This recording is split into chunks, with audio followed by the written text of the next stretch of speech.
That's catching everything. Turn it a little bit forward. Go. Nice.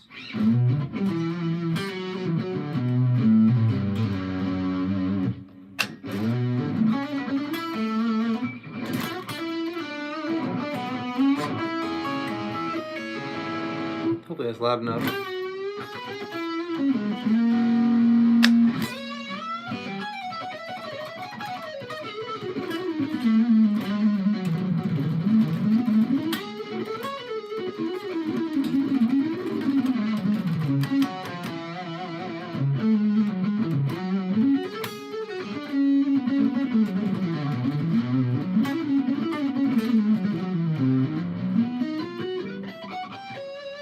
Terrible choice there.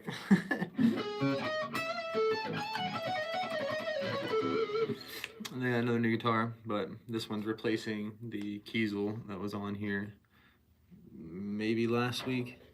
I was looking to get a Strat, and you know, that Kiesel was filling a Strat hole, if you can follow me there. But I just wanted a Strat, so I got a Strat. 2006 American Deluxe. And honestly, the thing that really got me is I'm kind of into maple necks these days, and this is a fantastic one.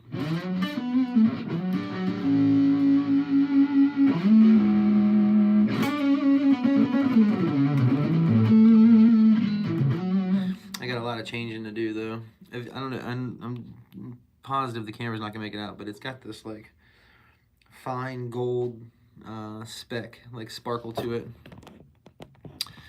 which is really nice. I feel like maybe, is that what's happening here? Maybe I need to put my chair up a little bit more. Maybe that's what it is. A little bit better. Yeah, so it's got this like gold sparkle. It's really cool, man. I want to replace the pick guard with a parchment perloid. And I'll replace the pickups too, but they're just going to be black. I'm going to do Area 67s and a PAF Pro. The huge.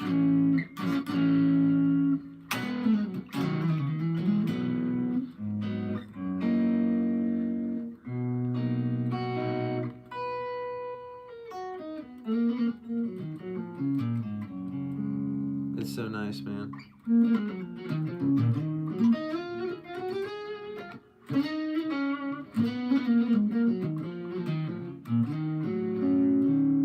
I got it for a steal too, especially considering what they wanted for it initially.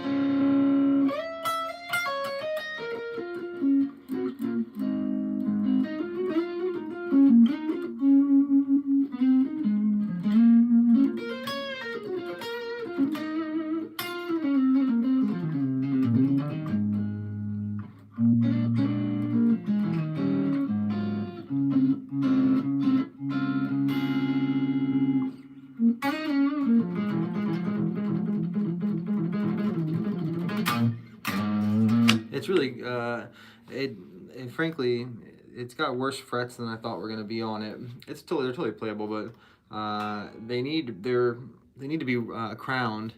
It's like somebody leveled it but didn't crown them, and it's not bad, but it's not really that bad. But you know, it gets a little annoying sometimes, like when you really dig in. It's actually not so bad.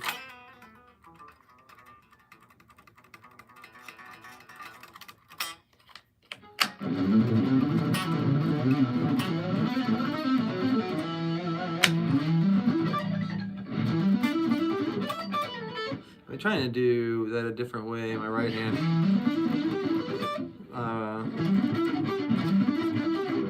It's tough to do though, sweeping wise. Try to sweep all of them. Same thing going down.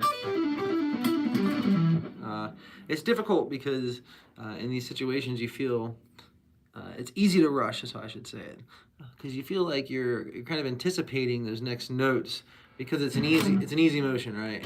Doing that is an easy motion. or doing this is an easy motion. So when I make myself like do hammer-ons and pull-offs and do strings like alternate picking, like a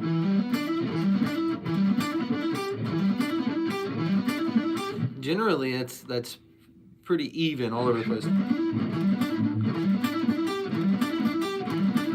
Right, that's pretty even all over the place. But when I get to if I do it like that right there, where I'm doing hammer-ons and pull-offs again, that's all fine. It's all even. It all sounds good. But this part, doing alternate picking here, is a difficult thing to do, especially in this context of already trying to do hammer-ons and pull-offs. And it never will sound as clean as doing it that way, if you can do it, if I can actually do it.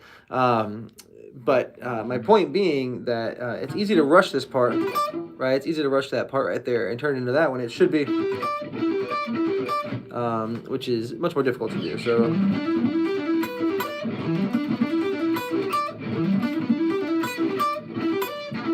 see, it's hard to get that upstroke in that part, but we can do this, right? Which is easy to rush there, right? And kind of stands out as it compares to the rest of the evenness of the whole thing. Sorry.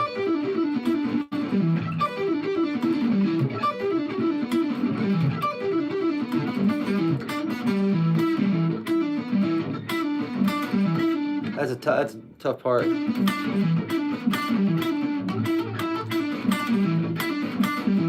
You have to do it. And you can see my right hand. You have to get that downstroke there after you've done these upstrokes, which is very inside. It's like it's inside the strings, but it's also like a string skip almost, because you're skipping over the middle string, but you're doing it inside, upstroke, downstroke.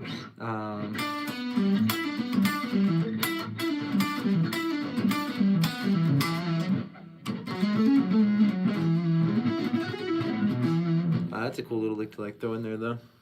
I'm gonna keep just jamming here a little bit and see if anybody pops in. If not, I've got a lesson coming up at 3:30. So I got plenty of time really. I left early today for that reason, but if nobody pops in, I'm just gonna chill. Try to get some questions. Don't fall. Don't do it.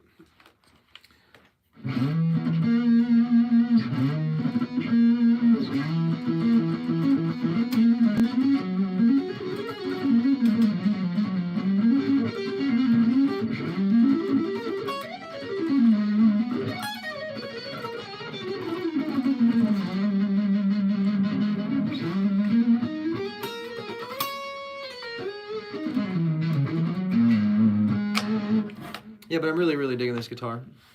I had an American special Strat that this neck reminds me a lot of, but it feels like a much nicer guitar than that guitar.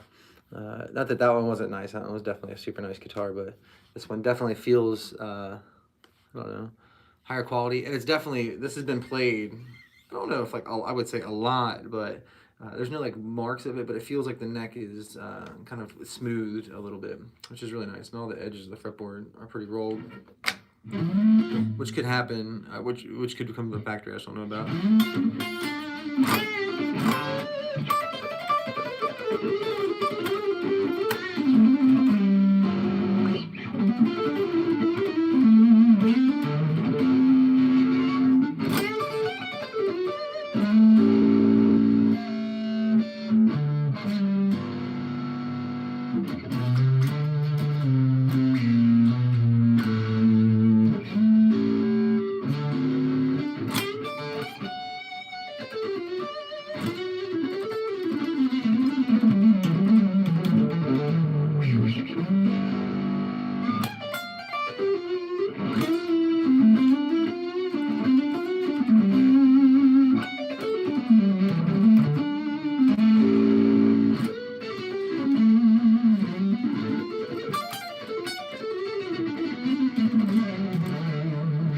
That's cool.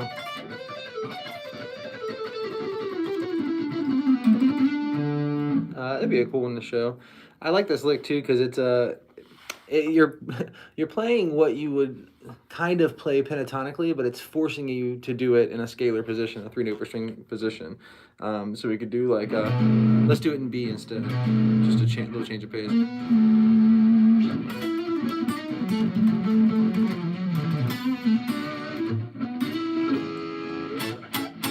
Try to tune your ear real quick.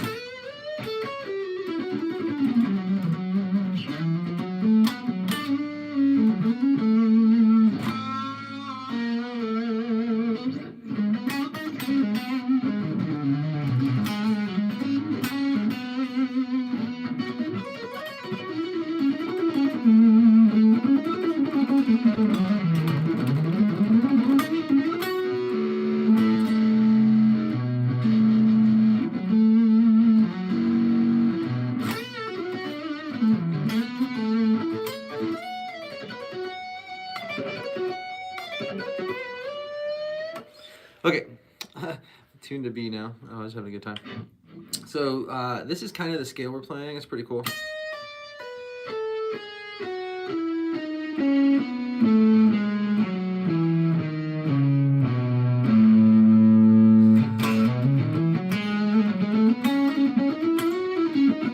I guess you could think like Mixolydian-ish. I like think of this as just being like a dominant shape. Mainly because I'm thinking of doing it over like a dominant one with a major third and a minor 7. Now, if that doesn't make any sense to you, it doesn't really matter, because I'm incorporating this. I guess this is weird. I guess we could go.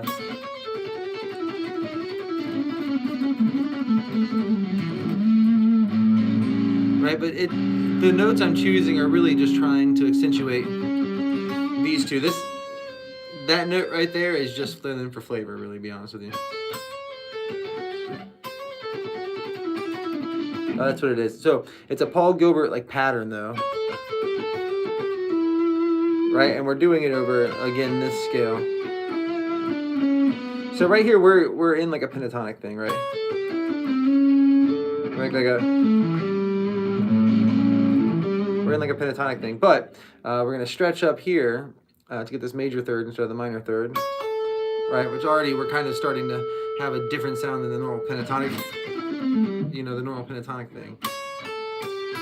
Even adding just that note and maybe ending on the major third here as well, adding that same note again down here really gives us a different sound. So, we can take what was normally this and turn it into this,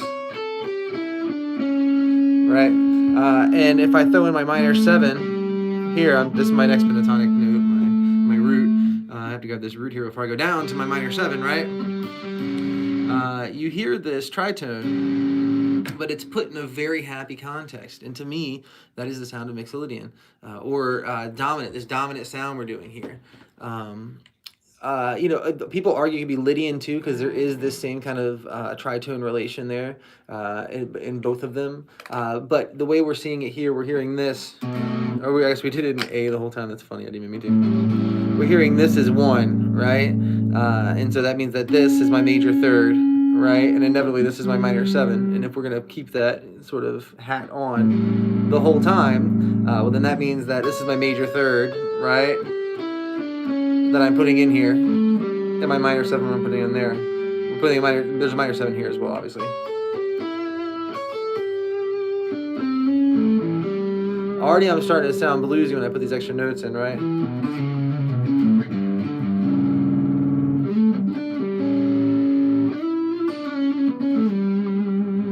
I'm already getting this nice bluesy sound to it, right? So back to the lick. Instead of coming to our pentatonic thing here, right, we're going to walk all the way back here and continue our scale like it would be G Mixolydian.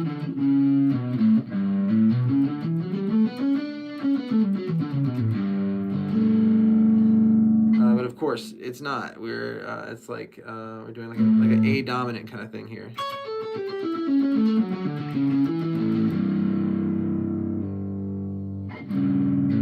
Which is really nice for improv stuff like that.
Okay, I'm gonna turn it off. I guess everybody's probably pretty busy, middle of the day on a Wednesday? Today's Wednesday, yeah. Hope everybody has a good one, and I will try again tomorrow.